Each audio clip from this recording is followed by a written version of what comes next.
Christian Horner has lifted the lid on the relationship between Max Verstappen and the Dutch driver's race engineer Gianpiero Lambiase after the pair had quite the public tiff at the Belgian Grand Prix.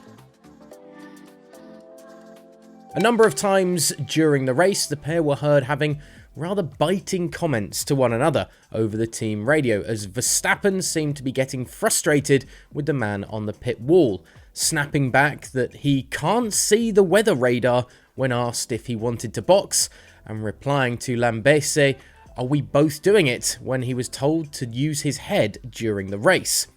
While the back and forth was entertaining for the audience, it raised a few eyebrows about the working relationship that the pair have, but Red Bull boss Christian Horner has been quick to try and diffuse the situation this week, even though he admitted the pair can be a little spicy towards one another. "There is a lot of respect and trust between the two," said Horner.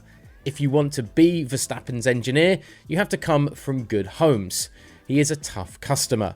Many engineers would succumb to that pressure, and GP can deal with that, both in terms of character and respect. Sometimes it gets spicy for a while. Verstappen is the type of person where emotions can run up quickly. However, that also goes away quickly. GP doesn't forget that so quickly."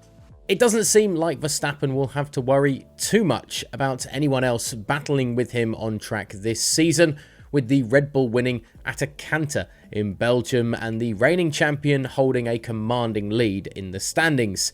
So the only issues that could seemingly come for Red Bull will be of their own making. We'll see if there are any after the summer break. Elsewhere, AlphaTauri may be the best dressed on the grid next season if Hugo Boss becomes their title sponsor, but will they be willing to wear a 2023 outfit on their car for 2024? Well, Sky Sports commentator David Croft believes they just might be ready to do that, as Danny Ricciardo and Yuki Tsunoda could get a chance to get behind the wheel of Max Verstappen's 2023 Red Bull, but next season.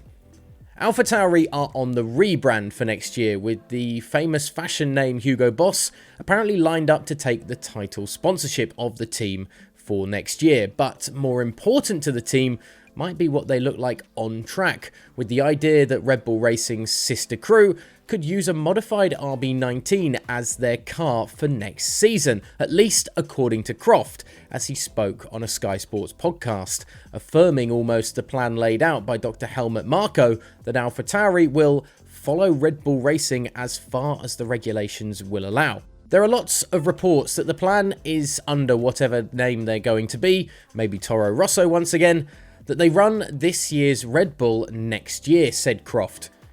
It would definitely work for AlphaTauri, but that's just the paddock rumour.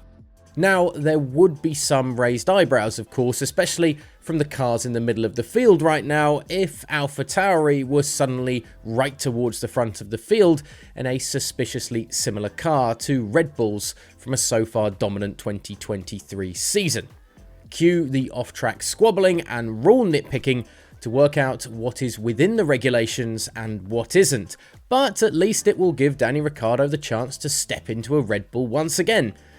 Sort of. And talking of everyone's favourite Australian driver, unless you've now converted to being a die-hard Oscar Piastri fan, Gunther Steiner seems to hold no grudge towards Danny Ricciardo after the now AlphaTauri driver decided to take a sabbatical rather than take the wheel for Haas F1 at the start of this season. With a potential space at the team and Ricciardo out of a job at McLaren replaced by his fellow countryman Piastri, Steiner approached Ricciardo in an attempt to bring him into the Haas fold, a move rejected by the driver. But the charismatic team boss bears no ill will towards the man now partnering Yuki Tsunoda. Obviously, he had a plan that he wanted to do, and it worked out for him, said Steiner. "I think Daniel is a very good guy and he's won races. He had a tough season last year, not an easy one the year before, and sometimes you need to take a step back to make two forward." We'll leave it on that positive note for this Monday. Remember, for more news in the world of F1, GPFans.com and GPFans Global across social media, and hit subscribe down below to stick with us with the news and views here at the YouTube channel.